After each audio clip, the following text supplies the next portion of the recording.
Hi, I'm Elsa Jacobson from LAUP. And my question is, how do you address the attitude that I think in some regions or among some populations is pronounced, which is that the 0 to 4 population really needs play more than academics. And I ask that because of your idea about tying ECE to reforming the greater K through 12 education system. And if you have a significant population who feels like what those kids need really is play, then they might be reticent to tying it to this larger system. They might be seeing it as education, too soon, too fast. So how would you address that?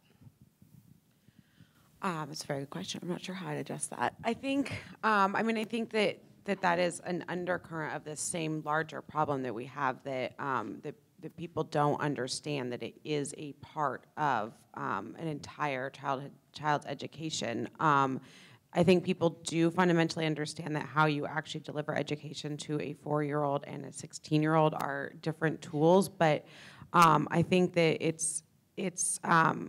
the pushback is showing the outcome, probably. I mean, it is looking at the idea that, well, if you have a child who has access to early childhood education, that what they look like at age 10, what they look like when they're graduating versus a child that doesn't, I think that's how you kind of push back on this idea of play versus education.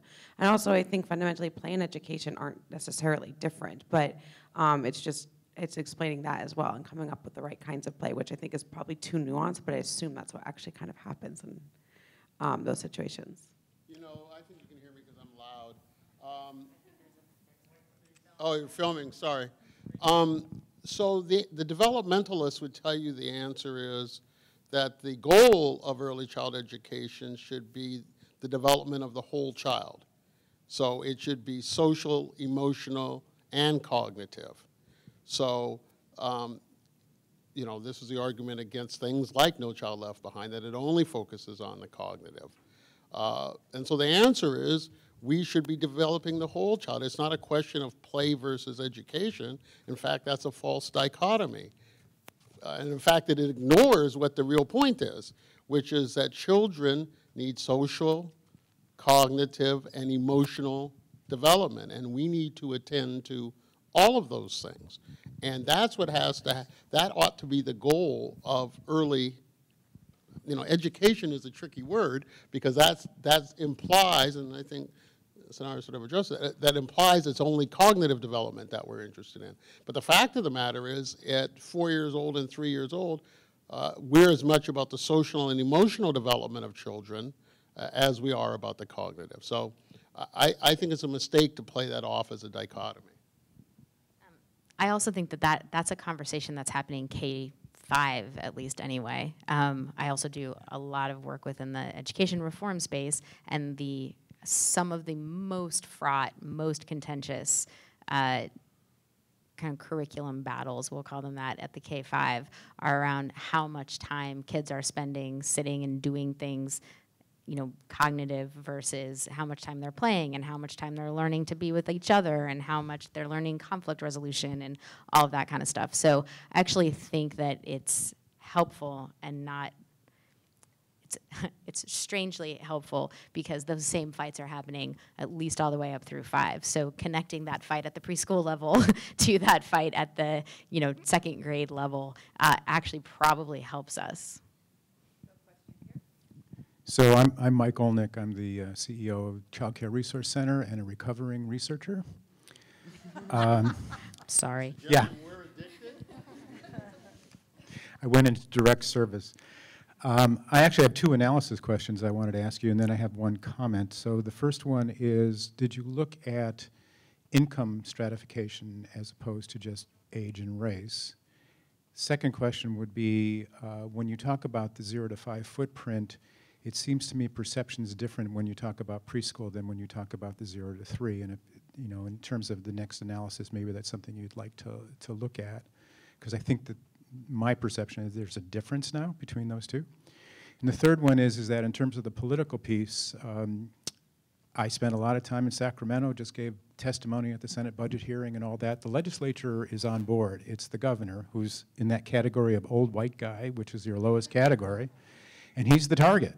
And it seems to me that all of our messaging should be around how do you get him, and it seems to me that the only way is through just political will of the people and of organizations, and it's not going to be any sort of analytical analysis that's going to sway him, because he doesn't remember anything before the age of 5, evidently. So those are my comments. And I would just say that this is probably a longer battle than this governorship. And I think the political will point, your political will point is exactly right. And again, sort of where we were starting with on this, like how do we move forward on creating political will? So the income question, we didn't have reliable data on it beyond the sad but still very true that in most of the localities and zip codes, there's a very high correlation between race and income levels. So we have proxies, but we didn't have good data on it. Yes, hi, I'm Christina Alvarado with the Child Care Alliance of Los Angeles, and I recently learned about another public opinion poll that was done, and the issue was framed around poverty. And, you know, going to Dr. Olnick's point, in terms of income stratification, when the voters were asked whether they would support child care through the lens of poverty, it was overwhelmingly supported. So I think that that's a critical piece, because if you're asking the general population, are you supporting, you know, whose responsibility is it to do child care or early childhood education? And the response is not couched in income, and they're going to say the parents. I mean, that's sort of the thing. When you think about it in terms of, in California, 1 in 4 children are in poverty, then people have a different opinion. And I think it's important to kind of think about, you know, the messaging, as you say, as that comes out. I think actually that's I think actually that's a really interesting idea, is an inequality frame. And where in my day job as dean, my school's looking a lot at inequality. I think that's that would be a very, very interesting frame to test to see if it moves people. I don't know what I'd bet on, but. And Frank, before you, or one of you, would one of you also just tell me how the equity issue correlates to the poverty issue in the framing that you used, and if it did at all? If you asked me to frame inequality, I would have framed it differently than inequality and equity are sort of two sides of the same coin, right? I mean, what you're trying to point out with inequality is what produces massive, in this case, wealth disparities, for example, and why is it correlated with race or with gender or whatever, immigrant status? Equity is about fairness, so it's a sort of a separate question, because you could believe in inequality, by the way. You might think it's not unfair. Certainly there are people on the right who believe that. In fact, they think it is evidence of a healthy economy. A lot of economists believe that. So I don't think they're the same thing. I think just to put one point on that, that when you talk about all kinds of social issues and you put a frame of inequality and poverty on them, you quite frequently have a high level of caring by people, but you don't necessarily see that translated into action. And that's one of the problems across multiple different places in the education world that you have, is that any poll you look at, if you ask people how they feel about education at any level, they care about it off the charts. And if you ask them how they feel about educating different income levels, different ethnicities, they care about it off the charts. But when it comes to asking them to take an action or make a change, that's where the messaging falls apart. And that's when you need to start looking at messaging along the economic lines. I mean, we all saw where people care about jobs and the economy. And so that's where I think as a group across many of these issue spaces, we need to start thinking about, well, how do people actually change their behavior? And I'm talking about a public audience. If we want to talk about how we get Jerry Brown to change his behavior, it's probably the same thing, a lot of corporations giving him a call. But I think we need to think about it a little bit differently. Good morning. My name is Ariva Martin, and I'm the president and CEO of Special Needs Network, and we work primarily with African American and Latino kids who have a range of developmental delays, which often manifest themselves in the 0 to 5 population. But what I find is that the developmental disability community and the early childhood education community aren't often working together, and I think they're missed opportunities. So my question is, how do we cause those communities to recognize the synergies and the overlap in the issues, because particularly if we're focusing on African American and Latino children, it's a huge issue in terms of those kids 0 to 5 suffering from a range of delays, some because of fetal alcohol syndrome, some because of cognitive, birth-related issues. But I just find that there's a large divide in the communities that shouldn't be. So how can we cause that, gap to be closed? I think it's a great question.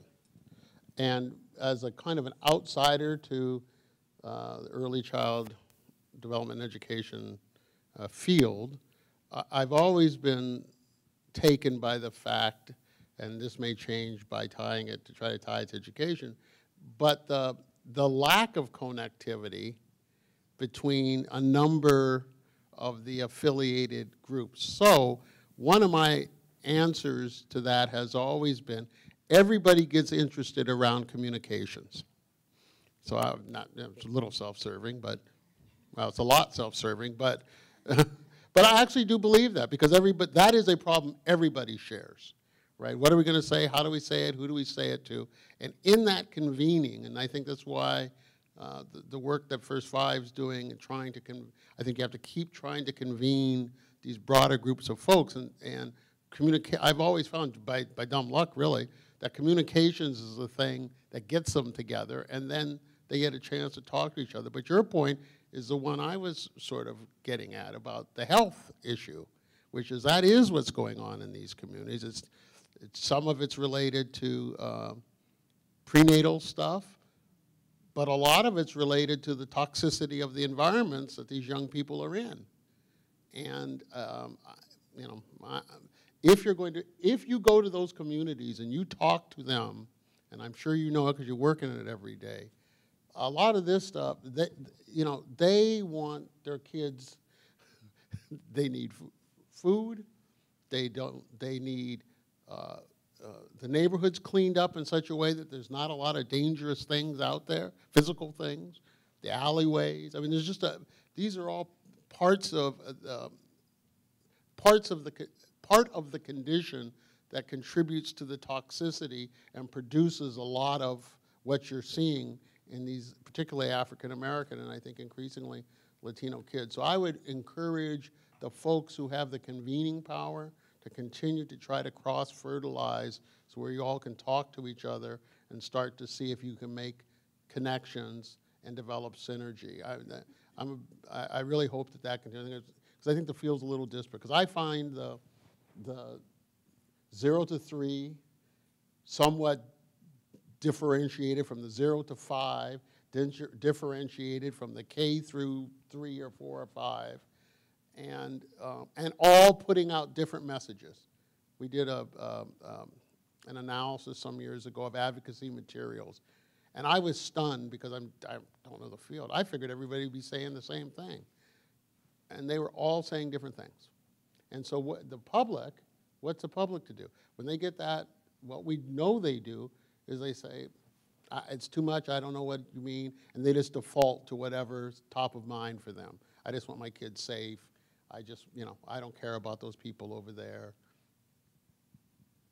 I think that is a really good question, and I'm remembering the work that we did with you all at your annual gathering, and where we found really effective, good messaging overlap was in professional development and early detection.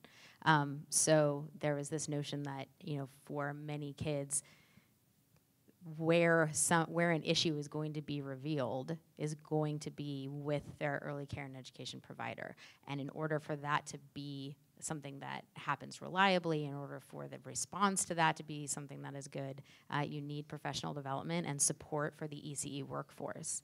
And that also has all kinds of investment implications, right? So I remember when we were working together on that, we put together, I think, an infographic entirely. I'm looking at my colleagues in the back of the room who did that infographic, but entirely on trying to make that connection. And it was well received and generated a fair amount of conversation, and that was something that was kind of across those two sectors. So I think Frank is right that what we've seen is the kind of connection is, the real valuable and real tactical connection is around the communications opportunities there. Hi, my name is Tessa Charnofsky. I'm with First 5 LA, and I'm really enjoying this discussion. So thank you so much for all of your work. Dr. Gilliam talked about initially a study that you wanted to do on pragmatism, or adding that as a frame. Not that we're saying we can fund that, but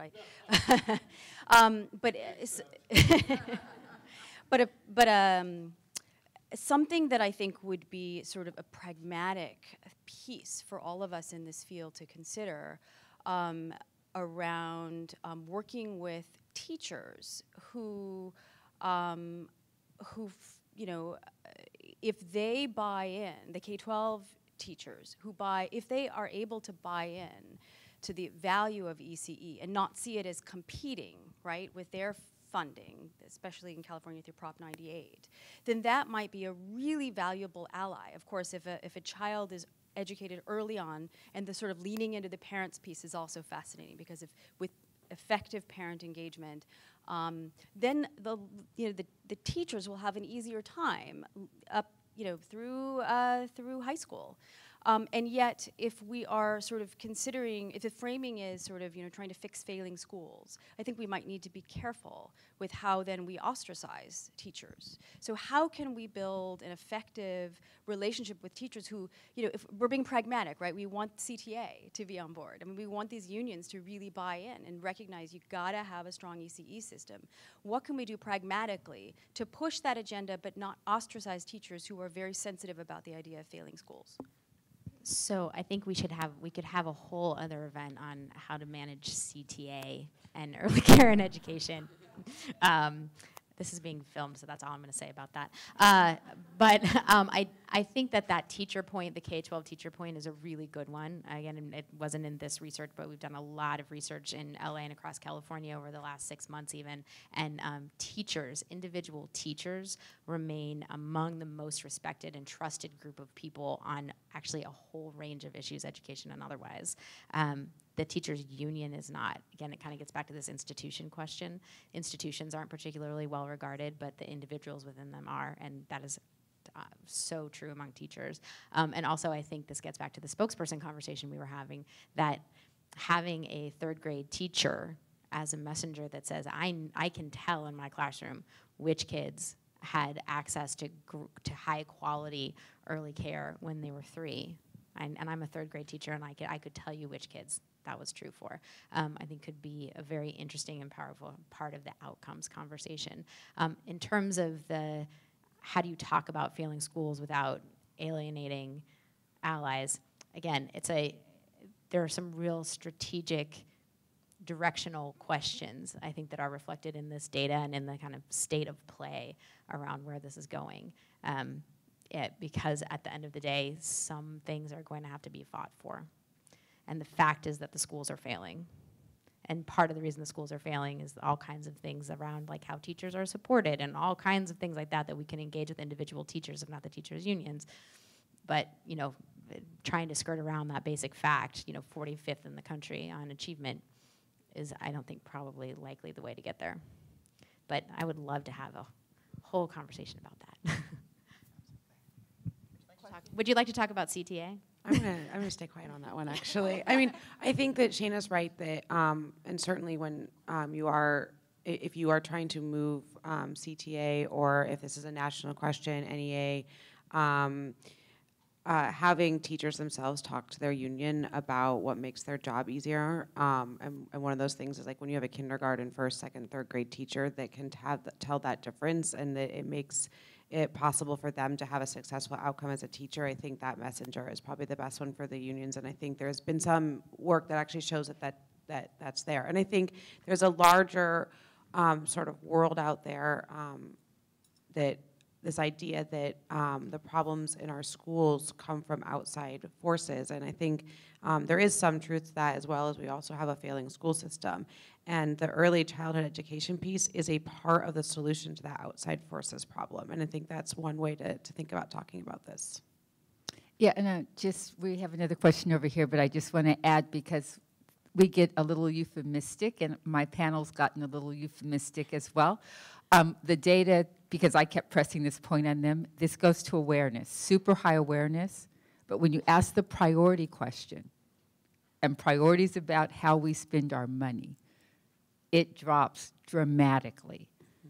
And so this idea of thinking about ECE as part of a system of education, in our view, becomes very critical to addressing the priority issue. So it's more than people support it. If we're talking about people will pay for it from a state budget piece, the priority issue is where we've got to make some headway.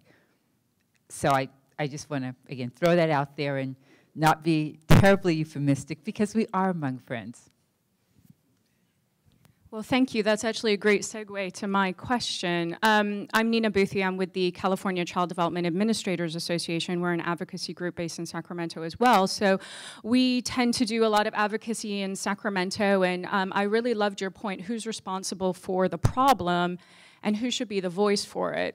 And I think in Sacramento, we continually argue who should be that voice. So we've used the economic argument, we've used the business argument, we've used the whole child argument, we've used the healthy community argument, the stress argument. I think every new argument or new research paper that comes out, we really embrace and think, hey, maybe this will make a difference.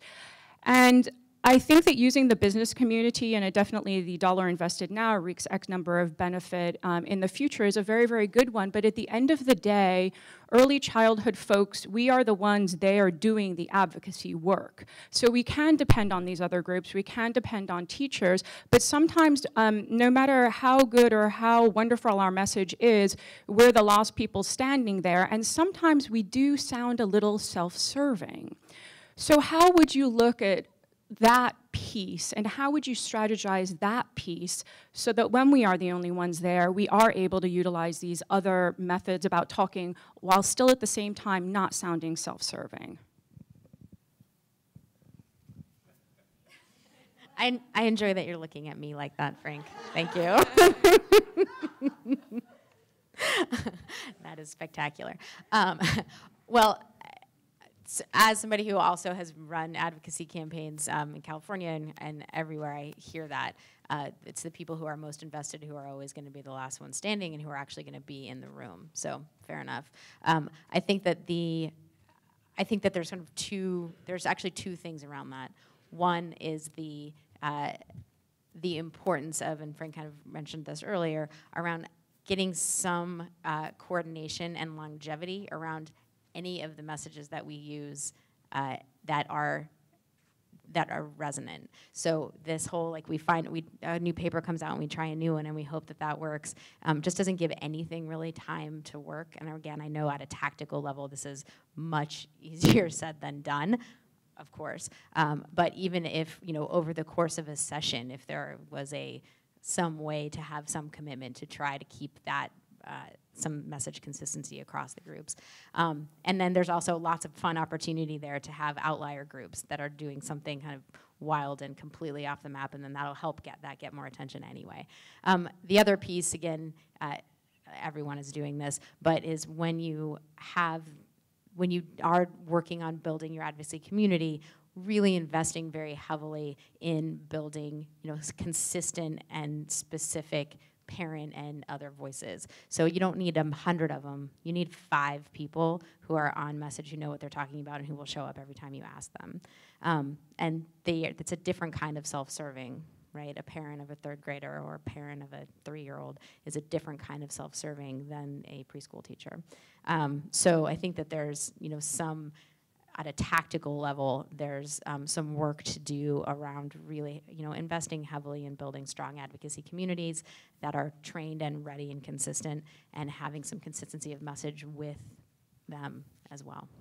I also think that there's probably a political message that needs to be delivered, and I think that that's how you can kind of, you can go to any elected leader and give them the reason why they should do something, and they probably agree with you.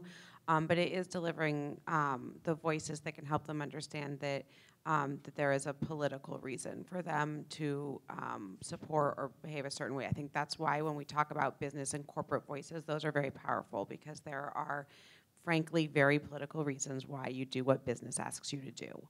And I think also the idea of building support in communities and constituencies of voters that elected officials care about, and being able to deliver to an elected official that has a high Latino voting population in their district about how important this is. And so I think you can get away from the self-serving thing by just changing a little bit what you're saying, but of course it is going to be the same faces in the room. The issue regarding I'm sorry, I'm Dwayne Dennis. I'm Executive Director of Pathways at the First Five Commissioner. You talked about the issues around the responsibility of care from 0 to 5, and both of you, all three of you, spoke to families being the primary, having that primary responsibility.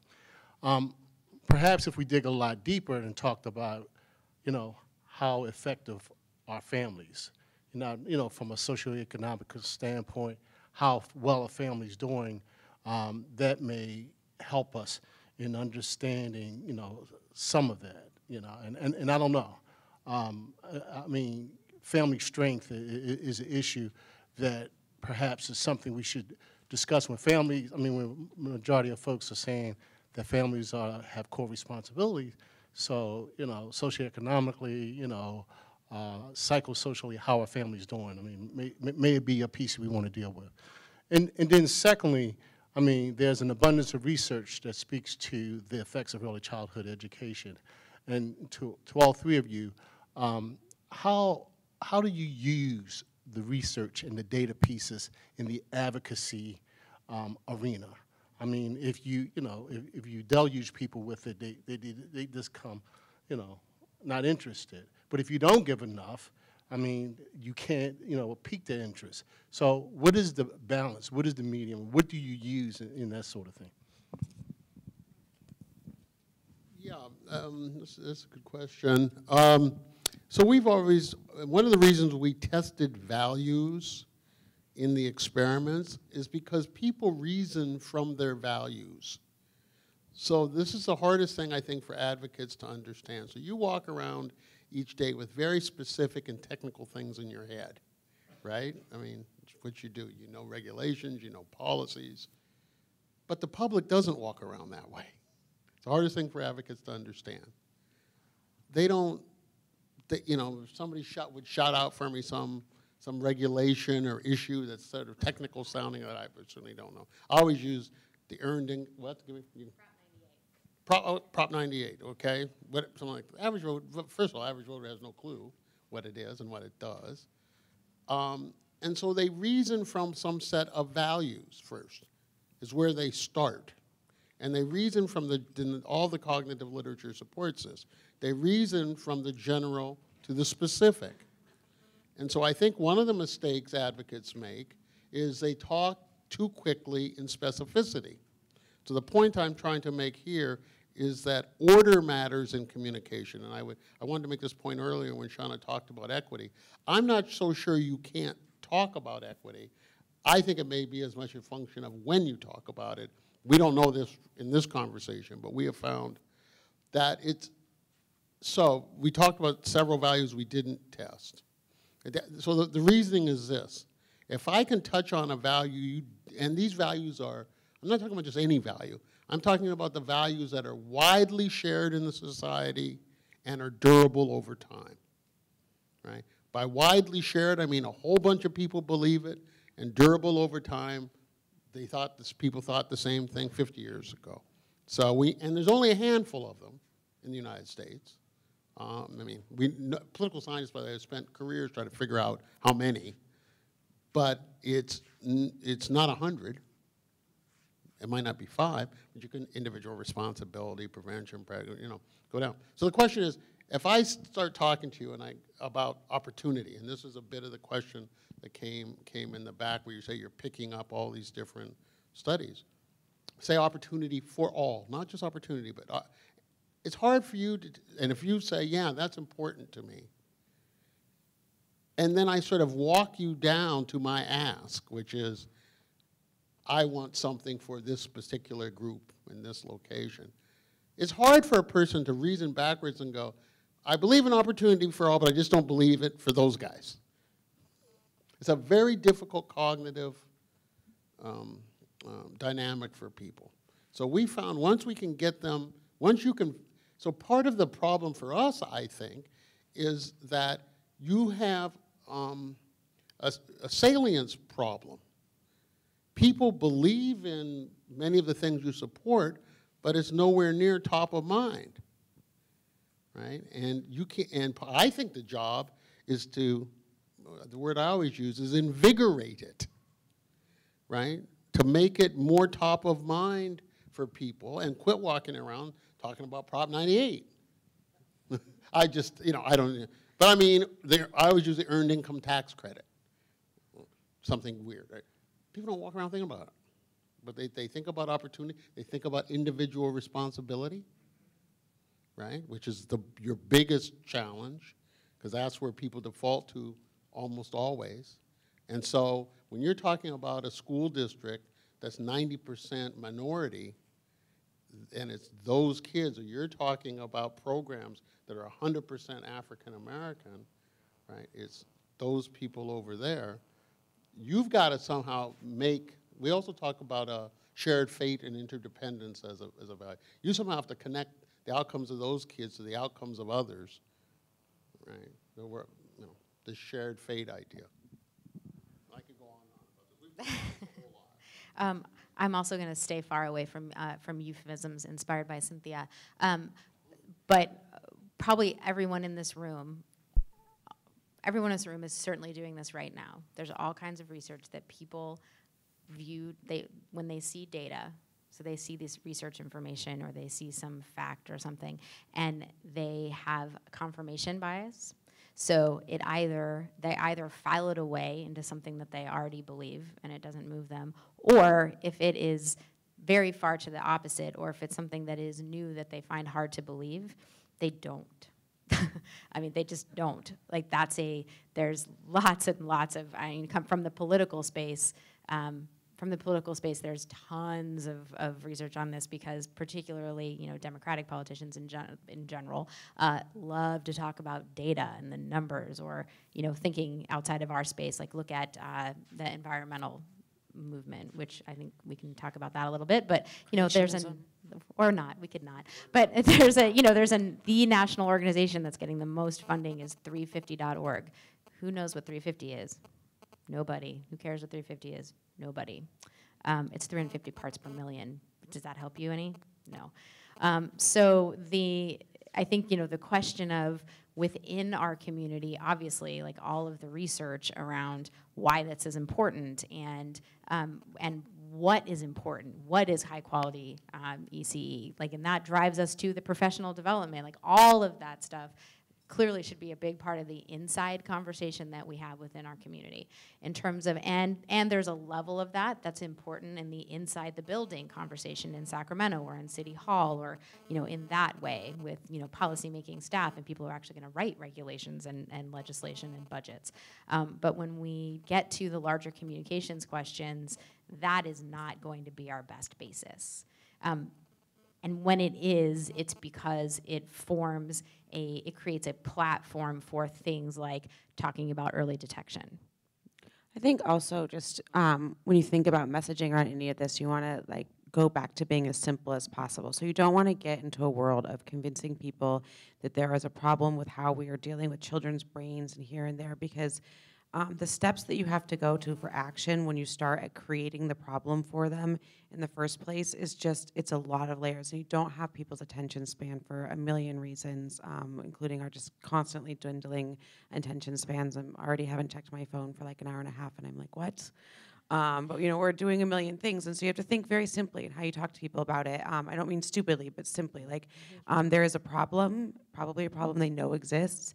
There is, we need to change it. There's an urgency sense, and there is a solution, and we want you to take action on that solution. And not everything works perfectly into that framework, but I think if you kind of think at that level, it will help you from falling into some of these sort of pits and quagmires where you get into this minutia that is just too far from people or works in too small audiences to ever be scaled in a way that you need to. Can I say two quick things? I like these. I agree with simplicity, and so I try to think in these simple phrases. We have a saying, and I've always called it my Johnny Cochranism, to Shana's point, which is, if the facts don't fit the frame, people reject the facts, not the frame. You with me here? Mm-hmm. So this is Shana's point. So in this incoming, so either it's confirmation bias, I accept it, right? If those facts align with my frame, or if they don't, I just reject them. So advocates all the time, I've trained thousands of advocates over the last 20 years, and if I hear again, well, if people only knew the true facts about the problem, right? And so they want to bomb them with this data. It all may be true, but it doesn't matter. This also goes back to my order conversation. It's not that you can never use data. Yeah, this was a bit of your question. It's not that you can never use data. It's a question of when, and I think to Sonara's point about simplicity, I got to get you to buy into some value we share. Then I got to tell you what it's about, right? And then I got to get to my ask. And I think Sonara made another great point for advocacy communities, which is about solutions. And I blame philanthropy for this. You guys always have to do the scope of your problem to get your grants, right?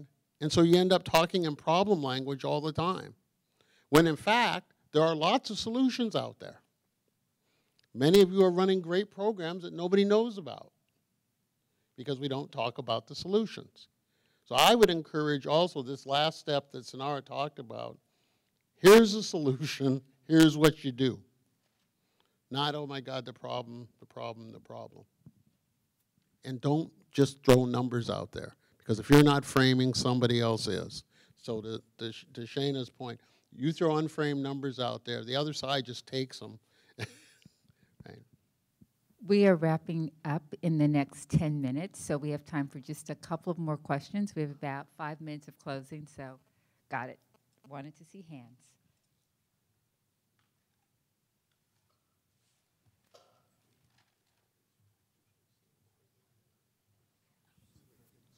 Hi, I'm Jan Fish. I'm the consultant with PEACH, the Partnerships for Education Articulation and Coordination Through Higher Education. Thank God for acronyms. That's why I got a degree, right? And I'm with the LA County ECE Workforce Consortium, funded by First 5 LA and administered through LA Up.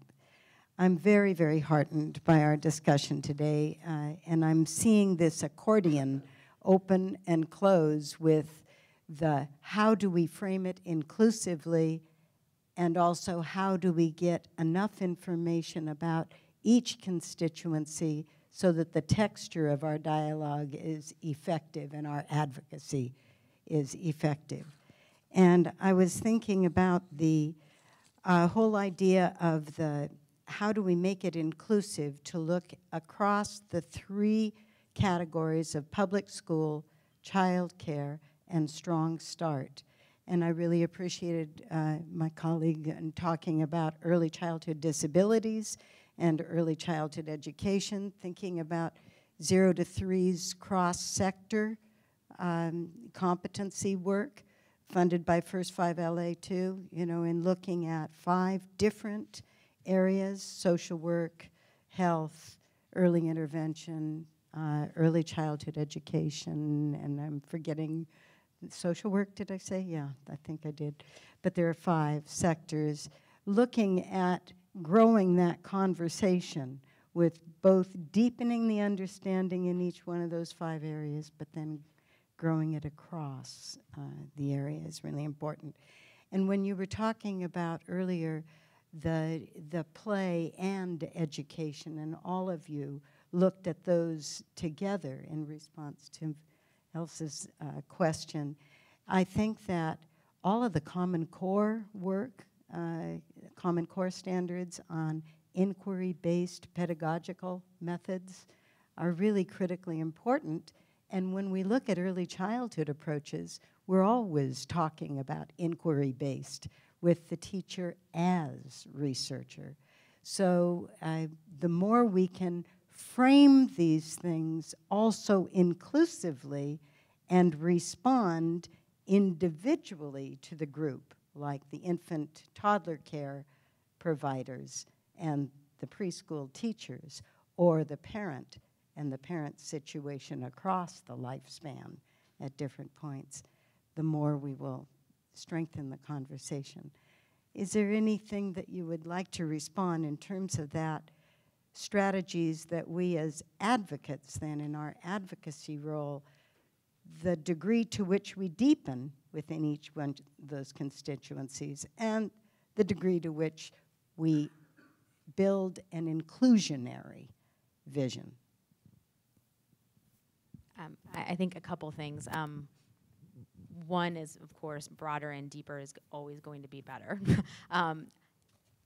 And there are still going to be some strategically complicated choices to make when you get outside of our community into building political will. And there's just no way around it. This isn't the only research that has illuminated some of those. This is the only research I've seen that went as deep into illuminating some of those big gaps in subgroups. But they're there. And so, in an effort to be broad and inclusive and kind of have something for everyone, again, outside of this group of friends and outside of the EC advocacy community, really is going to mean continuing to avoid some difficult choices, and I think that is strategically unsound. On the one other kind of thing that I heard that popped out to me was you mentioned Common Core. This is a really good example of an in-group conversation that went out-group and is now causing a lot of political problems, right? So within the education universe, Common Core was at no point particularly controversial. People understand what it is, right? It's standards, not curriculums, and then it leaves curriculums to be developed by other people, and it's the inquiry-based, and right, like there was this really compelling conversation and cross-sector cooperation and all of this stuff kind of within the advocacy and policy communities around Common Core. Tons of Department of Ed events and all kinds of things that had kind of, us and other people like us in the room. Then the communication out to the world, though, when it happened, echoed that same conversation that was happening in the in-group. And I think you can look at politically what's happening to Common Core, and I mean, it's in big trouble everywhere. And so the kind of, again, it's the cautionary tale of the conversation we have with each other is one thing. The conversation that we then have out in the world to create political will to support the policy agenda and other things that result from our in-group conversation needs to be very different. And the more we conflate the two, the more it is at our peril. I want to take this opportunity to thank our panel. We are coming to the conclusion, so if you would all join me in saying thank you very much for being here this morning. I also, in closing, have just, and also because you were all such tremendous participants in this conversation, thank you as well. I have a couple of things I'd like to just announcements in closing. First, in your little blue folders, there is an evaluation. if you would do us a great service if you would take the time to fill it out. It's about an evaluation of this particular conversation, and also for those of you who have had the opportunity to be involved in other ECE Works related events, or who are familiar with other aspects of the work that we've done. I think there may be a question or two about that, so please, if you would address that, that would be great. I did want to tell you just a few other things about what we will be up to. Tessa made the note that First Five wasn't committing to funding additional research. That notwithstanding, we actually still have a little money, and we have some thoughts about how that's going to be used. For instance, Noel Massey, the business community was referenced here among the panels, and we've also seen in our work that they can be effective messengers. However, what we will be doing in the next several weeks is a specific focus group that Noel Massey, who is the former president of the LA Chamber and a UPS executive, is hosting for us. And that convening will be small, and it is a focus group specifically to look at messages that are effective in recruiting business leaders to the cause of ECE advocacy. Noel is a tremendously committed ECE advocate, has worked with ECE Works from almost our beginning, and he's excited and anxious to host that particular focus group. So we will both do that and share the results of that with the broader ECE community. We also have done, as some of you know, a lot of work around education attainment with UCLA's Anderson School, working collaboratively with First Five. We have the Human Capital Index. You can find it on our ECE Works website, but as you leave, if you're interested, we have flash drives that have all of the human capital indexes on them and other tools that we've developed as a part of ECE Works. The Human Capital Index measures both education attainment in California. It measures it throughout the country, comparing our region and, frankly, comparing LA County across the country with other, on our education attainment index. Sadly, we score very, very, very low. It also looks at the impact of ECE as it relates to changing that attainment measure, and relates that very directly to the economy, which is something that we developed as a tool for business leaders. So that is available as you leave. And I think with that, I am done. So thank you for coming. Welcome. Have a great rest of the day, and we will see you the next time we have the opportunity to put on a show. Bye-bye.